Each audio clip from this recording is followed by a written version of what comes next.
그럼 당신도 끝장이라고! 왜 끝장이야!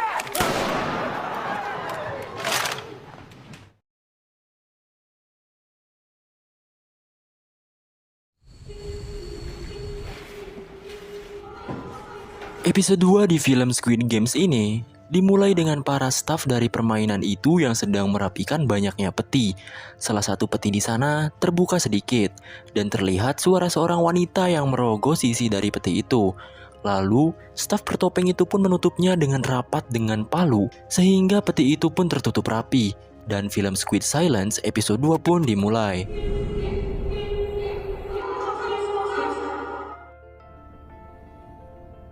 고맙다. Terlihat orang-orang yang selamat dari permainan pertama sedang melamun dan trauma dengan apa yang mereka alami. Karakter utama kita bernama Gi-hun pun sama. Ia berterima kasih kepada Sang-woo. Sebenarnya Sang-woo adalah teman dekat Gi-hun. Istilahnya satu kampung lah. Begitu juga kepada seorang pria yang menyelamatkan Gi-hun dari permainan pertama. Orang ini berasal dari India yang bernama Ali. Tiba-tiba saja, gerbang dari ruangan beristirahat mereka pun terbuka, dan ternyata mereka adalah para staf itu.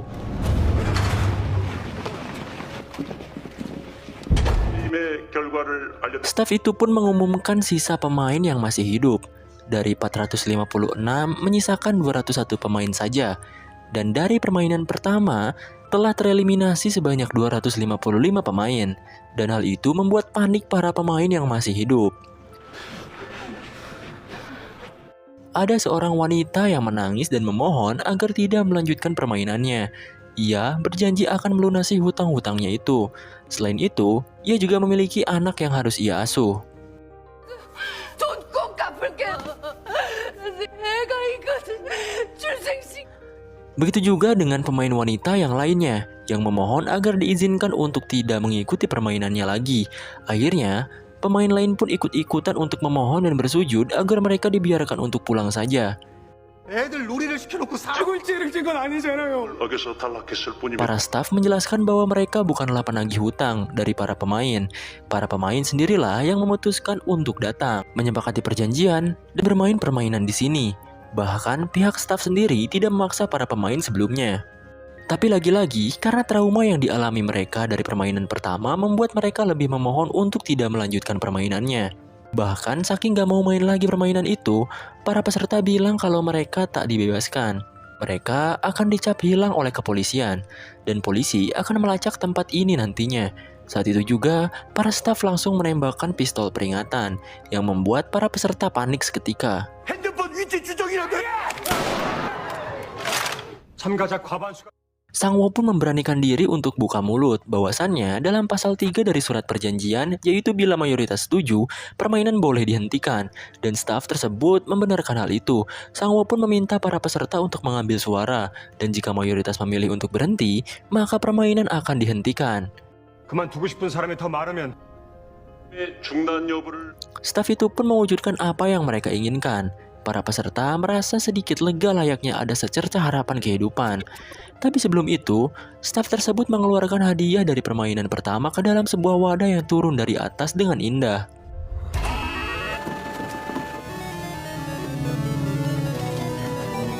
Staf itu pun menjelaskan bahwa setiap pemain mempertaruhkan uang sebesar 100 juta won. Jadi keseluruhan hadiahnya sebesar 25,5 miliar won. Hal ini membuat banyak peserta semakin bimbang untuk mengambil keputusan. 6개. 그럼 지금부터입니다. Kemudian vote untuk pemilihan pun dimulai, di mana di sana ada 2 tombol. Vote hijau menandakan bahwa mereka ingin melanjutkan permainan itu, sedangkan yang merah sebaliknya. Dan vote pertama dimulai dari peserta dengan nomor urut paling akhir. Tak lain dan tak bukan adalah Gi-hun sendiri. Ia pun akhirnya memvoting merah dan tak ingin melanjutkan permainan tersebut. Vote kedua dilakukan oleh seorang wanita paruh baya yang tadi memohon-mohon untuk berhenti bermain permainan gila ini. Tapi setelah ia melihat banyaknya uang di sana, ia pun berubah pikiran. Ia akhirnya memvoting hijau agar bisa melanjutkan permainan selanjutnya. Voting pun terus berlanjut kepada para peserta lain. Bahkan uniknya, skor hijau dan merah di sana kejar-kejaran dan hanya selisih 1.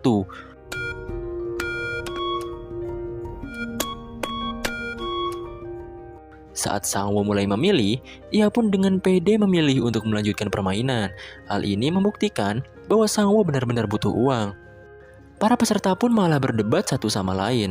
Menurut peserta yang memvoting merah, mereka yang memvoting hijau adalah orang-orang stres, di mana mereka mempertaruhkan nyawa mereka demi uang.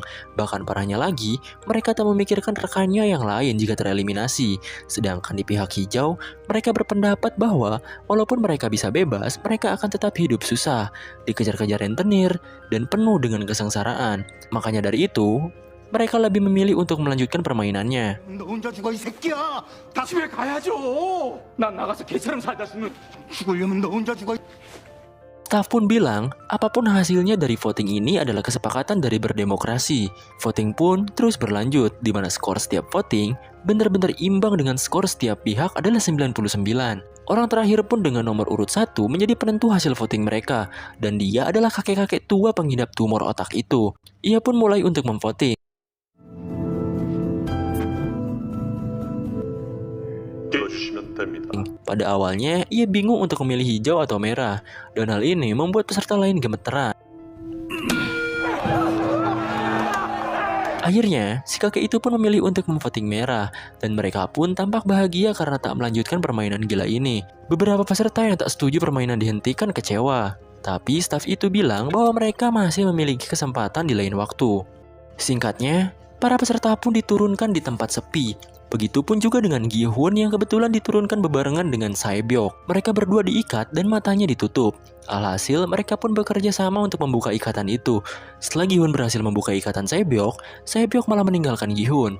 Menurutnya, jika ia melepaskan Gi-hun, Gi-hun akan menagih uang yang ia copet di rumah judi waktu itu. Alhasil, karena kasihan, Sae-byok hanya membukakan ikatan di lengan Gi-hun saja. Lalu, ia pun meninggalkannya. 가만히 있어봐. 너 Di lain tempat, Sangwoo dan Ali diturunkan di tempat yang sama. Pada awalnya, Ali meminjam handphone kepada Sangwoo untuk menelpon. Tapi karena HP Sangwoo tak menyala, mereka pun ke swalayan terdekat. Dengan kebaikan Sangwoo, Ali diberi mie instan dan diberi sedikit uang untuk ongkos pulang. Karena awalnya Ali akan jalan kaki walau tempat tinggalnya jauh dari sini. Di tempat lain, Gi-hun melaporkan apa yang ia alami ke kantor polisi karena memang yang ia alami itu sangat-sangat tidak masuk akal. Bahkan saking tak masuk akalnya, Pak polisi di sana meremehkan apa yang Gi-hun ceritakan. Lalu Gi-hun pun memberikan bukti yaitu nomor telepon yang pernah diberikan oleh mereka. Polisi itu pun mencoba untuk menelpon nomor yang ia berikan. Tapi saat ditelepon, ternyata malah tersambung kepada ibu-ibu yang sudah berumah tangga. Akhirnya Gi-hun pun mencoba menelpon nomornya, dan anehnya, nomor itu tidak terdaftar. Kemudian, kita ditunjukkan seorang detektif bernama Junho yang melihat kartu nomor yang diberikan Gi-hun di kantor polisi. Gi-hun yang pulang ke rumah, tampak rumahnya kosong tak ada siapa-siapa. Ia pun mencarinya dan tak disengaja, Gi-hun malah bertemu dengan Sangwoo. Sangwoo terlihat sedang mengawasi ibunya berjualan. Saat itu, Sangwoo menceritakan masalahnya, bahwa ia sedang terlilit hutang dari perusahaannya, dan ia juga memiliki kasus penggelapan dana. Kemudian, Gi-hun menemukan ibunya yang sedang berada di rumah sakit. Dinyatakan bahwa ibunya mengalami penyakit diabetes. Dokter juga bilang ibunya Gi-hun harus diberi perawatan lebih. Ibunya Gi-hun memutuskan untuk pulang karena tahu keadaan ekonominya yang kurang baik. Gi-hun akhirnya berjanji pada ibunya bahwa ia suatu saat akan pulang membawakan banyak uang. 내또 가져올게. Kita pun diperlihatkan kembali kepada detektif Jungwoo. Ia sebenarnya sedang mencari kakaknya yang tidak ada kabar. Lalu Jungwoo pun mencari ke apartemen kakaknya. Menurut ibu kos di sana, kakaknya Jungwoo ini tidak pulang beberapa hari. Bahkan ia tak pernah kembali atau mengangkat telepon darinya. Setelah bisa masuk ke apartemennya, Jungwoo pun memeriksa barang-barang di kamar itu. Dan uniknya, Jungwoo menemukan sebuah nomor kartu yang bentukannya sama seperti apa yang ia lihat saat Gi-hun memberikan kartu itu di kantor polisi. Di sisi lain, Sae-byok sedang bertemu dengan adiknya. Adiknya itu meminta janji Sae-byok yang katanya bakal bawa balik ibunya. Ia pun akhirnya berjanji kepada adiknya itu bahwa tahun depan mereka akan bisa tinggal bersama. Jungwoo akhirnya menemui petugas polisi yang pernah berinteraksi dengan Gi-hun.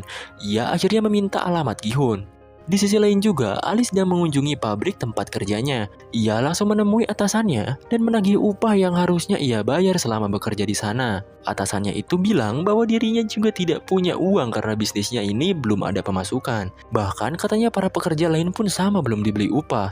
Ia pun juga beralasan sakit dan tak bisa ke rumah sakit.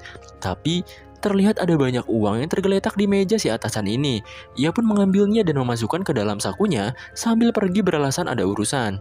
Ali pun mengejarnya dan terus-terusan memaksa atasannya untuk membayarnya. Dan mereka akhirnya malah ribut adu pukul di mana si atasannya ini tangannya masuk ke penggilingan di pabrik itu. Ali yang melihat uang atasannya itu jatuh langsung mengambilnya dan berlari kabur cepat-cepatnya. Di sisi lain, Sae-byok mengunjungi suatu tempat. Ia bertemu dengan seorang pria, di mana Sae-byok diperintah untuk melakukan pencurian. Sae-byok menyiram pria tersebut dengan kopi panas, dan mengancam pria itu, jika ia tidak menempati janjinya, maka leher pria itu akan digorok. Selain itu, Sae-byok juga mencuri uang di saku milik pria itu. Di suatu toko, ibunya Sang-woo sedang menelpon dengan Sang-woo sendiri. Ibunya Sang-woo belum tahu kalau Sang-woo sedang dilanda masalah. Selama ini Sang-woo hanya berpura-pura sukses kepada ibunya itu. Tak lama kemudian, seorang pelanggan pun datang. Si ibu itu menceritakan sedikit tentang Sang-woo, bahwa Sang-woo sedang sibuk berbisnis di Amerika. Dengan agak cukup sombongnya, ia menceritakan soal anaknya itu kepada pelanggan di sana. Tak lama kemudian, 2 orang dari kepolisian pun datang ke toko itu. Ia mencari Sang-woo, di mana sekarang Sang-woo menjadi buronan karena penggelapan dana, pemalsuan dokumen pribadi, dan pelanggaran undang-undang tentang tindak pidana ekonomi. Terlihat wajah si ibunya ini tak percaya dengan apa yang dilakukan anaknya yang ia banggakan selama ini. Sedangkan, Sang-woo yang sedang pusing dengan semua masalahnya, ia hanya bisa pasrah berendam dengan menggunakan pakaian sambil minum soju. Lalu tiba-tiba saja terdengar suara bel yang terus-terusan berbunyi.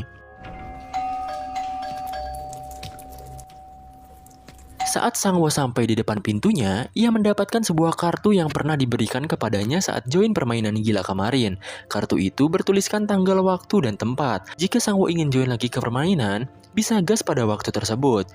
Di tengah malam diguyur hujan yang deras, Ali sangat panik karena kejadian siang tadi. Istri Ali menanyakan, dari mana uang yang Ali bawa ini? Ali hanya menyuruh istri dan anaknya itu pergi dan menyiapkan pesawat untuk pulang kampung. Ali juga berharap pada istrinya agar bisa mengerti keadaan Ali sekarang. Di tempat lain, Gi-hun menemui temannya yang di episode 1 kemarin bermain judi bersama. Ia berusaha meminjam uang sebesar 3 juta won untuk membayar biaya perawatan ibunya sendiri. Tapi sayangnya, temannya ini tak bisa membantu. Saat percakapan belum berakhir, istri temannya itu menyuruh suaminya itu untuk masuk dengan sinis. Akhirnya, Gi-hun hanya bisa meratapi nasibnya yang sangat sulit di depan minimarket dengan beberapa botol soju. Tiba-tiba saja, datanglah kakek-kakek peserta nomor 1 kemarin. Gi-hun mengajak ngobrol dengan baik-baik kakek itu. Bahkan, dengan sopan, Gi-hun menuangkan soju untuk si kakek. Si kakek bilang, kalau si kakek akan ikut kembali ke permainan Dajjal lagi. Alasannya si kakek, karena menurutnya, hidupnya sudah tak lama lagi. Ia juga gak mau diam menunggu hari kematiannya. Dan siapa tahu, ia bisa menang di permainan sana. Si kakek juga bilang bahwa yang dikatakan orang-orang di sana benar, bahwa kehidupan di sini lebih menyiksa. Di lain tempat, Bang Jabrik sedang berbicara dengan bawahannya. Ternyata Bang Jabrik ini adalah salah satu pemimpin geng. Rekannya itu bertanya, kemana aja bos berapa hari belakangan ini gitu. Kok menghilang gitu kan? Karena hujan, mereka akhirnya berteduh di mobil untuk membicarakannya. Setelah bawahannya ini tahu kemana aja Bang Jabrik pergi, ia tampak tak percaya dan menganggap itu semua dusta. Awalnya, Bang Jabrik memerintah bawahannya ini untuk mengumpulkan anggota sebanyak mungkin dan menyiapkan persenjataan. Tujuannya untuk merampok semua uang yang jumlahnya miliaran won di dalam game itu. Si bawahannya ini tiba-tiba jadi tengil gitu. Dia juga tahu aib Bang Jabrik, bahwa Bang Jabrik kalah bermain judi Filipina dan memiliki hutang yang banyak. Ia juga bilang bahwa orang-orang itu sedang mencari Bang Jabrik untuk mengambil mata, jantung beserta organ lainnya untuk mengganti pembayaran hutang-hutangnya itu. Dan benar saja, para penagih itu pun datang bergerombol. Bawahannya yang hendak pergi langsung ditusuk oleh Jabrik. Ia pun lari dari kejaran para penagih itu dan melompat ke dalam air. Welcome to Korea! Gi-hun terus-terusan meminjam uang kepada orang yang ia kenal termasuk mantan istrinya sendiri. Ia meminjam ke mantannya itu sebesar 2 juta won. Tapi mantan istrinya ini bilang bahwa ia juga hidup pas-pasan dan tidak bisa membantu Gi-hun. Gi-hun meminta mantannya itu untuk pinjam saja ke suaminya. Karena gak tahu malu gitu kan, mantannya ini marah besar kepada Gi-hun. 뭐 아빠 뭐? 쓰러졌어. 그날 죽었어! 내가 혼자 기다시피. 우리 왔어. tiba-tiba suami sang mantan beserta anak-anaknya pun datang. Gi-hun langsung pergi meninggalkan mereka semua dan berpamit kepada satu-satunya anak Gi-hun ini. Gi-hun pun pergi dari tempat itu di tengah derasnya hujan. Tiba-tiba si suami mantan pun menghampiri. Dari hasil gibahannya bersama istrinya, suami baru itu memberikan uang yang Gi-hun butuhkan. Awalnya Gi-hun menerima dan berterima kasih.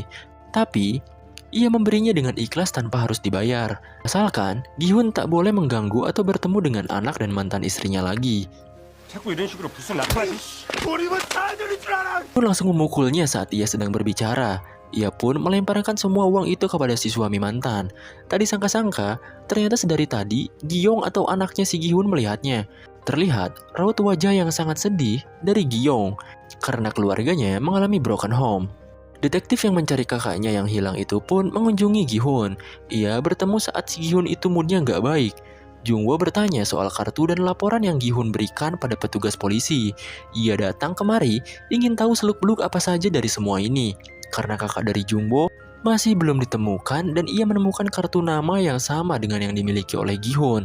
Karena Gi-hun moodnya sedang nggak baik-baik aja gitu, ia pun nggak bisa ngebantu Jung-woo saat ini dan masuk ke dalam rumahnya.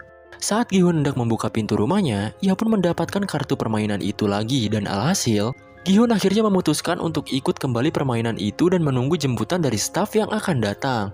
Begitu juga dengan Sang-woo yang ikut kembali karena masalah hidupnya rusak berantakan. Bang Jabrik yang juga ikut karena hutang ke orang Filipina yang numpuk, Sae-byok yang kembali ikut, si kakek yang sudah pasrah dengan hidupnya, dan juga Ali yang hidupnya juga kesusahan dan menimbulkan banyak masalah.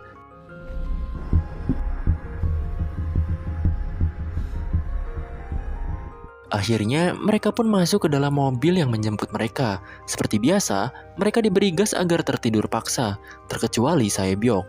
Ia sepertinya belajar dari kesalahan dan tidak menghirup gas itu, sehingga ia tidak tertidur. Begitu juga dengan Jung-woo, si detektif kepolisian. Dengan mobilnya, ia mengikuti mobil para pemain itu untuk mencari tahu apa yang sebenarnya terjadi. Menurut kalian, apakah detektif Jung-woo akan menemukan markas para staf permainan itu? Dan siapakah yang akan jadi pemenang dari game-game selanjutnya? Untuk lanjutannya, langsung ke episode 3 aja ya.